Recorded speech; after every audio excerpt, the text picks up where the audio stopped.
Students, आज का topic शुरू करते हैं। Accounting treatment of investment fluctuation reserve. Reconstitution के केस में हम कुछ अकाउंटिंग ट्रीटमेंट सीख रहे हैं। हमने गुडविल का अकाउंटिंग ट्रीटमेंट सीखा, रिजर्व प्रॉफिट या लॉस का सीखा, और कुछ स्पेशल रिजर्व होते हैं। इससे पहले हमने वर्कमैन कंपनसेशन रिजर्व का अकाउंटिंग ट्रीटमेंट सीखा, और आज इन्वेस्टमेंट फ्लक्चुएशन रिजर्व का अकाउंटिंग ट्रीटमेंट, या हम कह सकते हैं जर्नल एंट्री, हम समझने वाले, सीखने वाले। तो चलिए सबसे पहले इसका मीनिंग डिस्कस करेंगे। इन्वेस्टमेंट फ्लक्चुएशन रिजर्व का मीनिंग क्या होता है? इन्वेस्टमेंट का मीनिंग हम बार बार डिस्कस कर चुके हैं। इन्वेस्टमेंट का मतलब क्या है? बिजनेस के पॉइंट ऑफ व्यू से आपके बिजनेस में अगर एक्सेस फंड हो गया, कई बार बिजनेस में एक्सेस फंड, फालतू पैसा हो जाता है और बिजनेस में उसकी नीड नहीं होती है, तो हम आउट ऑफ द बिजनेस उसको कहीं पे भी लगा देते हैं या इन्वेस्ट कर देते हैं।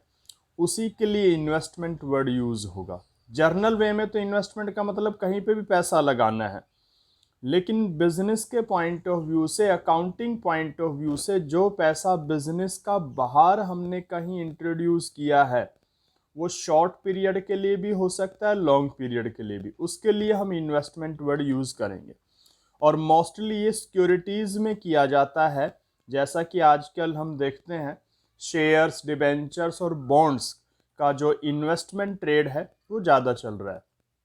तो ऐसा कई बार बिजनेस में हो जाता है, एक्सेस फंड हम बिजनेस से बाहर, हमारे पास मान लो 5 लाख रुपए आज फालतू है बिजनेस में, अभी हमें कोई ज़रूरत दिखाई नहीं दे रही है, हमें लगता है 2-3 महीने तक इस पैसे की हमें बिजनेस में ज़रूरत नहीं है, हमारे पास ये एक्सेस फंड है, तो भाई 3 महीने के लिए इसको बिजनेस में रखने से क्या फ़ायदा, इसको आउट ऑफ द बिजनेस हम कहीं इन्वेस्ट कर देते हैं, किसी भी सिक्योरिटी में करें, ठीक है। तो उसके लिए इन्वेस्टमेंट वर्ड यूज़ होगा। फ्लक्चुएशन का मतलब क्या है? फ्लक्चुएशन का मतलब होता है इंक्रीज डिक्रीज की पोजीशन होना, उतार चढ़ाव आना, ठीक है।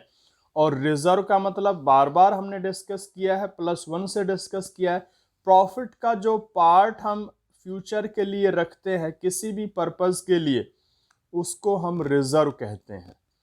तो भाई क्या है इन्वेस्टमेंट फ्लक्चुएशन रिजर्व? आपने कुछ पैसा, देखिए ये ध्यान रखिएगा, ये इन्वेस्टमेंट फ्लक्चुएशन रिजर्व, इन्वेस्टमेंट के लिए हमने कुछ पैसा, इन्वेस्टमेंट के लिए बोल रहा हूं मैं, ना कि सीधा इन्वेस्टमेंट की बात हो रही है।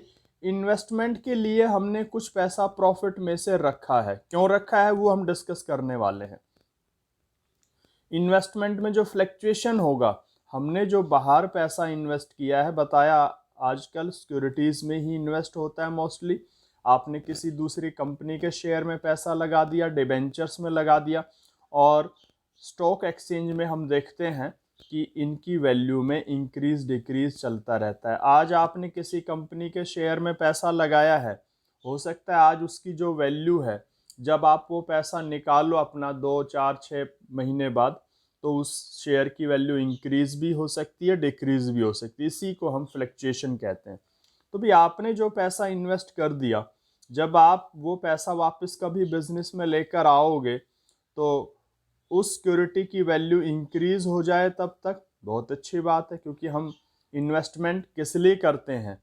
इनकम के पर्पस के लिए करते हैं, बेनिफिट के लिए करते हैं। तो इंक्रीज हो जाए उस समय तक तो बहुत अच्छी बात है। लेकिन हो सकता है कभी कभी मार्केट सिचुएशन ऐसे भी हो जाए कि आपने जो पैसा लगाया था, आज आपको बिजनेस में ज़रूरत हुई, आप वापस लेकर आ रहे हो और उसकी वैल्यू डिक्रीज हो गई है, तो आपको लॉस हो जाएगा। तो इन्वेस्टमेंट से अगर लॉस हो, उस लॉस को हम एकदम कहाँ से पूरा करेंगे? उसी पर्पज़ के लिए कुछ अमाउंट हम प्रॉफिट में से एक अलग अकाउंट में रखते हैं, उसी का नाम है इन्वेस्टमेंट फ्लक्चुएशन रिजर्व।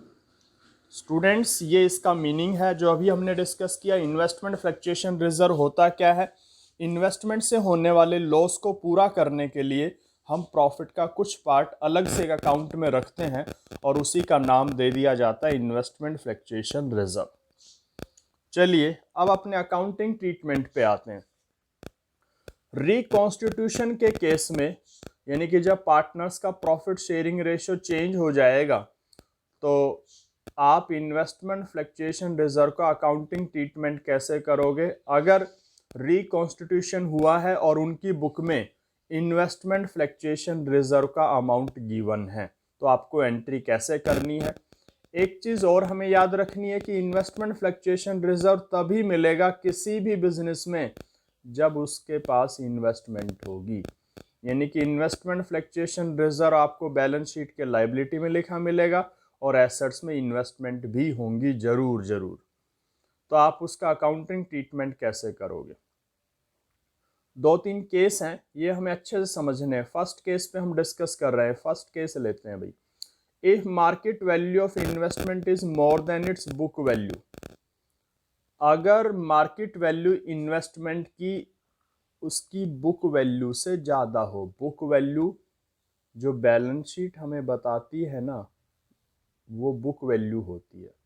तो बैलेंस शीट में जो इन्वेस्टमेंट की वैल्यू लिखी हुई है वो वैल्यू वो है जिस वैल्यू पे हमने कभी उस इन्वेस्टमेंट को ख़रीदा होगा 2, 4, 6 महीने पहले कभी भी। और मार्केट वैल्यू जो आज उसकी मार्केट में वैल्यू है, आज उसकी जो करंट वैल्यू है वो मार्केट वैल्यू है। तो अगर मार्केट वैल्यू से ज़्यादा हो जाए तो इसका मतलब आपको तो बेनिफिट हो रहा है। पहले जो बुक वैल्यू थी, बुक वैल्यू का मतलब जो उसका एक्चुअल प्राइस था जिस पे हमने उसको खरीद रखा है, और मार्केट वैल्यू जो आज उसकी वैल्यू है। तो आज उसकी वैल्यू अगर ज़्यादा है तो हमें तो लॉस ही नहीं है, और लॉस नहीं है तो ये जो रिजर्व का पैसा है ये आपका एज इट इज़ रहने वाला है, इसका कुछ यूज़ नहीं होगा। ये प्रॉफिट का हिस्सा है इसलिए इसको आप पार्टनर में बांट दिया जाएगा। इसको ख़त्म करना है क्योंकि रिकॉन्स्टिट्यूशन हो गया। ये पैसा पुरानी पार्टनरशिप से रिलेटेड है और पुरानी पार्टनरशिप का एंड हो जाता है रिकॉन्स्टिट्यूशन में। तो उसकी एक सिंपल सी एंट्री आप बनाओगे ऐसे केस में, investment fluctuation reserve account debit to partners capital account. जितने भी पार्टनर हैं वो पैसा उनके कैपिटल अकाउंट में क्रेडिट हो जाएगा। कौन से रेशो में बांटना है, ओल्ड रेशो में बढ़ के क्रेडिट होगा क्योंकि ओल्ड पार्टनरशिप का अमाउंट होता है। तो ये फर्स्ट केस है सिंपल सा। अगर इन्वेस्टमेंट की आपको कैसे पता चलेगा, उसकी बुक वैल्यू भी क्वेश्चन में होगी और उसकी आज की मार्केट वैल्यू भी होगी। सेकंड केस लेते हैं, if market value of investment is less than book value. अगर मार्केट वैल्यू इन्वेस्टमेंट की उसकी बुक वैल्यू से आज कम हो जाए तो कम होने का मतलब तो सीधा सीधा हमें लॉस है। 1 लाख रुपए की इन्वेस्टमेंट थी आपकी जो बैलेंस शीट बता रही है, आज उसकी मार्केट वैल्यू हो गई 90,000। तो 1 लाख रुपए की चीज़ घट गई है, 90,000 हो गई है। तो इस तरह का जो डिफरेंस है उसको हम लॉस मानते हैं। वो लॉस आप कैसे निकालोगे, हो सकता है डायरेक्ट क्वेश्चन में गिवन हो लेकिन मोस्टली तो बताएगा नहीं। उसकी बुक वैल्यू होगी और मार्केट वैल्यू होगी इन्वेस्टमेंट की, उसका डिफरेंस निकाल लेना। मार्केट वैल्यू कम पाई जाए तो समझो लॉस है। तो आप क्या करोगे, जो इन्वेस्टमेंट फ्लक्चुएशन रिजर्व है वो हमने लॉस को पूरा करने के लिए ही बनाया है। तो एंट्री क्या होगी, investment fluctuation reserve account debit.